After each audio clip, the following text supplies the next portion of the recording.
bari gutekereza ngo ngo ni antikristo. Tekereza ngo ubuhanuzi buri gusohora, ngo ibyanditse mu byahishuwe ngo ni ya nyamaswa y'ikimenye. Tekereza nawe ko abantu bari gutekereza gutyo.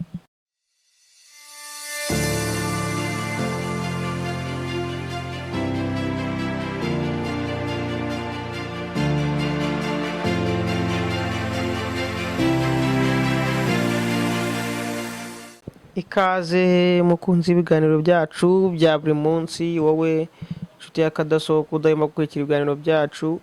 Njye nkwibutsa no gutera comment, nta kintu bitwaye kujya ku kiganiro wamara kukireba ukandika ukuntu wabibonye, igitekerezo cyawe nacyo kiba ari ingenzi, ugakora like wabona byari byiza ukanasharinga, kuko gitwa sharinga nyine n'abandi babone ibyo byiza wabonye.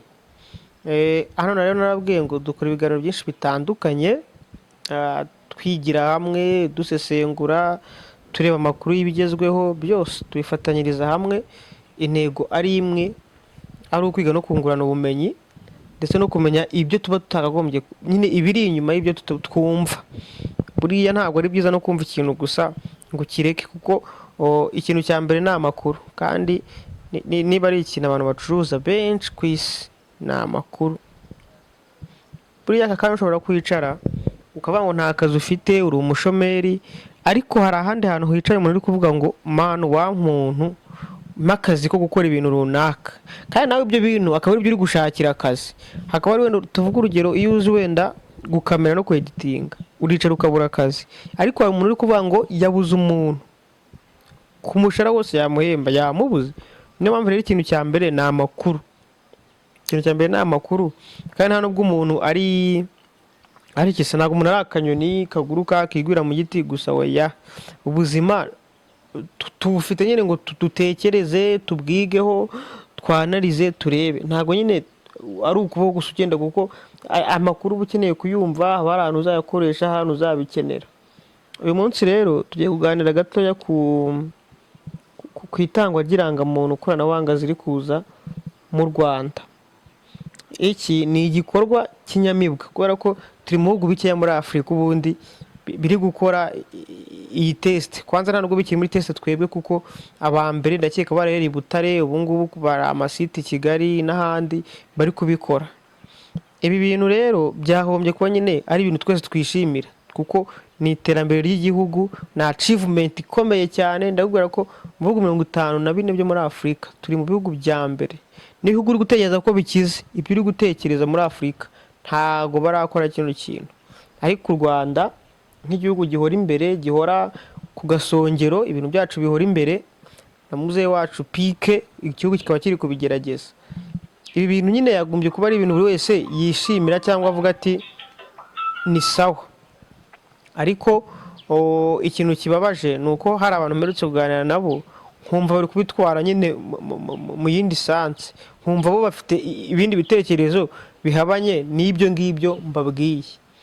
Bari gutekereza ngo ni antikristo. Tekereza ngo ubuhanuzi buri gusohora, ngo ibyanditse mu byahishuwe ngo ni ya nyamaswa y'ikimenye. Tekereza nawe ko abantu bari gutekereza gutyo. Akaba mpamvu ubwira ngo rimwe na rimwe dukwiye kwicara hamwe tukanahugurana, tukiga, nta kintu biba bidutwaye. Abavuga ibyo bintu buriya mu gihe cya COVID-19 murabizi ko hari abantu banze neza banga kwikingiza, banga inkingo, bari kudutera antikristo, bari kudutera ikimenyetso cy'inyamaswa. Ubwo iyo mvuze ikimenyetso cy'inyamaswa abantu batabizi, ako sobora umuntu utabizi, ariko abantu batanasenga da, hari abantu batazi ibyo bintu, batumva hari abantu bahuriye nabyo. Ni ubuhanuzi bwanditse mu byahishuwe. Byahishuwe Yohana ni igitabo cya nyuma muri Bibiliya, kikaba kirimo ubuhanuzi ngo buzabaho mu bihe bya nyuma, bw'ibimenyetso nyine biri mu bihe bya nyuma. Hakaba rero hari ahantu Yohana yeretswe ngo inyamaswa isobanura antikristo izajya ishyirwa ku bantu nk'ikimenyetso, ngo utayifite ntiyemererwe kugira isoko arema, yaba kugura cyangwa kugurisha.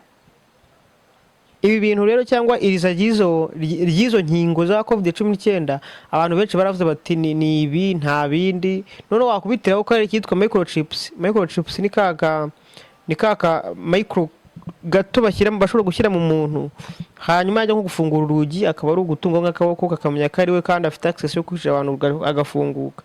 Bati nta hantu bitandukaniye. Ngenzi n'abantu rwose cyane cyane abavandimwe bacu b'abadivantisite bavuze bati iki ni cya kimenyetso cyanditse mu byahishuwe, ngiye sinshobora gufata urukingo, nyamara yumva imibare y'abantu bari gupfa, yumva hirya no hino abantu bapfa no ku isi batari natwe, ariko bagakomeza akaresista akavuga ati oya, ngiye ibyo bintu simbisabwa, simbikoraho, singira ute.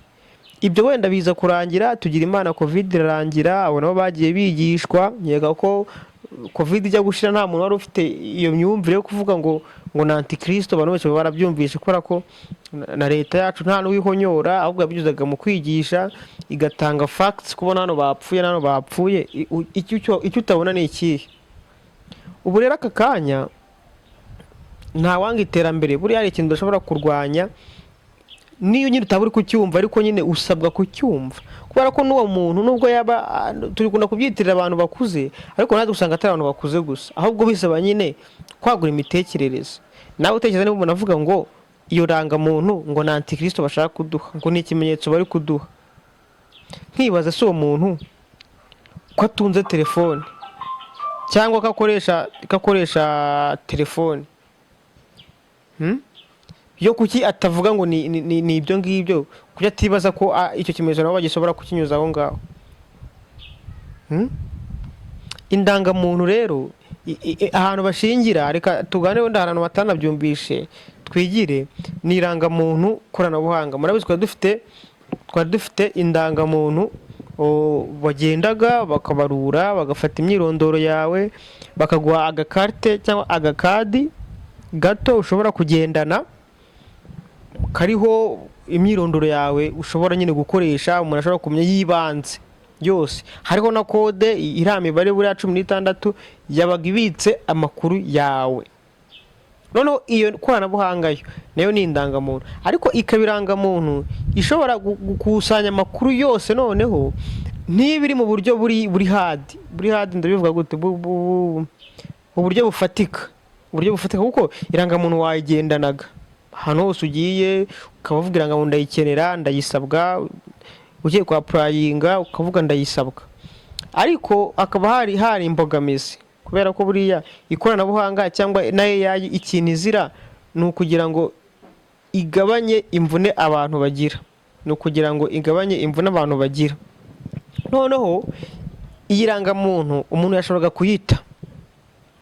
kuyishaka bikaba ari process, cyangwa se bikaba nyine ari ishobora adashobora kuyibona mu munsi umwe, kubera ko yari hadi, yari ukudeklara na buzirangamuntu, akajya kuri NIDA, ku kigo cy'igihugu gishinzwe irangamuntu, akajya kuyishaka, bikaba bishobora kumufata wenda kufitwe nk'icyumweru. Kandi murabizi ko turi mu isi yihuta, umuntu ashobora kuba yaraprayinze nk'ahantu, wenda arajya kureba ejo akeneye indangamuntu ntayibone ako kanya, cyangwa se akaba wenda tuvuge ayikeneye muri weekend, kandi muri weekend kuri NIDA wenda ntibakora, uwo munsi akaba adashobora kuyibona.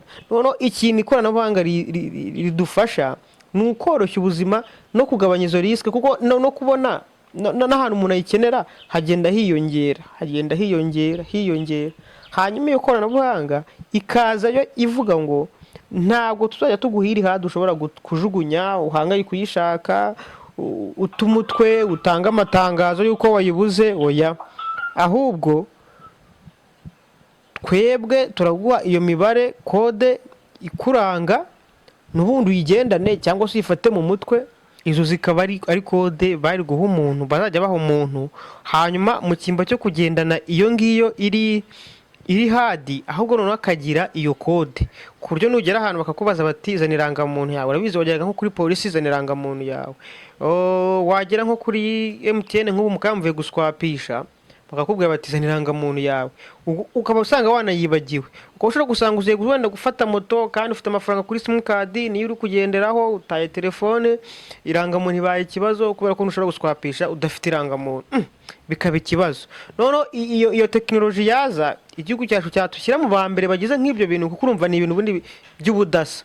Murabizi ko umuntu yangayikaga yabutaye irangamuntu, ati ko nkeneye kwa prayinga irangamuntu ikaba yaratakaye, batizana cyangwa kiyisimbura nacyo ukaba ugifite, kikaba gifite iminsi kizaba gitakaye nyine kirangije manda, ubwo n'indi process.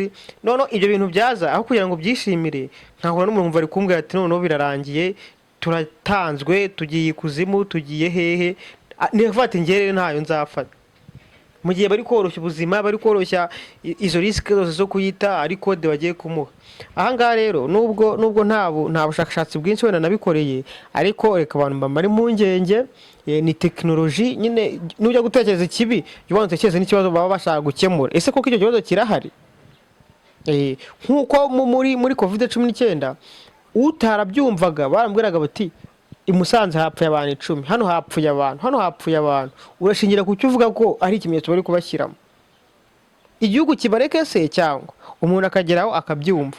N'ahangaha ushobora no kuba wowe byumva neza, wumva akamaro k'iyo koranabuhanga, k'iyo rangamuntu y'ikoranabuhanga, ariko uzi utakumva, naramuka akubwiye ibyo bintu ukumva, cyangwa se nano bari kubiganira mu gikundi ngo ni microchips, ni ikimenyetso cy'inyamaswa, hoya ujye umusobanurira mbere na mbere akamaro k'iyo ndangamuntu koranabuhanga.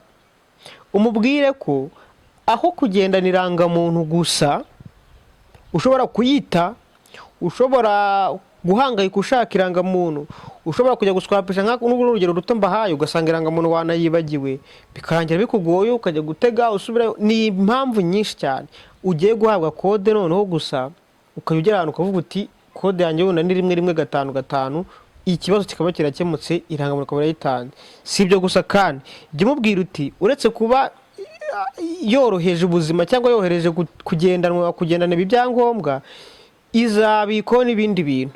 N'irangamuntu urugero uzaba ufite perime, ntabwo uzajya gusaba ko uba ufite iyo perime aho ngaho, oya, bizahuzwa. Ahubwo nutanga iyo kode basange iyo perime urayifite, basange nyine amakuru yose akwerekeyeho aba ari ku iyo kode. Ibyo bintu rero biroroshye kurusha uko wagendanaga ibyangombwa, kubera ko ibyangombwa ni ibintu ushobora kugendana swat ukanyagirwa bigatoha cyangwa ukanabita. Mwahoraga mwumva amatangazo, ndarangisha irangamuntu yanjye yatakaye mu muhanda, wenda ujya Kanzenze, ujya mu Nyamata, nyine kandi nabyo byo umuntu ugiye kubirangisha atanga amafaranga. Iyo koranabuhanga rero, iyo rangamuntu y'ikoranabuhanga yoroheje izo risike zose, yoheje ubuzima. Umuntu rero uzumva ari gutera icyo kiganiro ntukamwemerere nyine ko, kuko hari umuntu uba udafite amakuru. Iyo yumvise rero ari kubivuga nawe abijyana muri uwo mujyi. Wowe rero uruhare rwawe ni uruhe? Uruhare rwawe ni uko uzamusobanurira ibyo byiza byose nkubwiye, waka kamaro kayo hejuru, kugira ngo dufatanyirize hamwe tubyumve, tunoherereza abantu, kuko nibakugeraho, nibajya muri quartier yawe, buzaba ari ibintu byijyana, bizaba ari ibintu uri kumva. Ndakeka rero mbaye amakuru yibanze, n'ikibazo cyawe cyangwa igitekerezo cyawe wakitwandikira muri comment, ubundi tukazakiganiraho. Wanatwandikira ingingo ushaka tukazagusobanurira ubutaha. Murakoze cyane.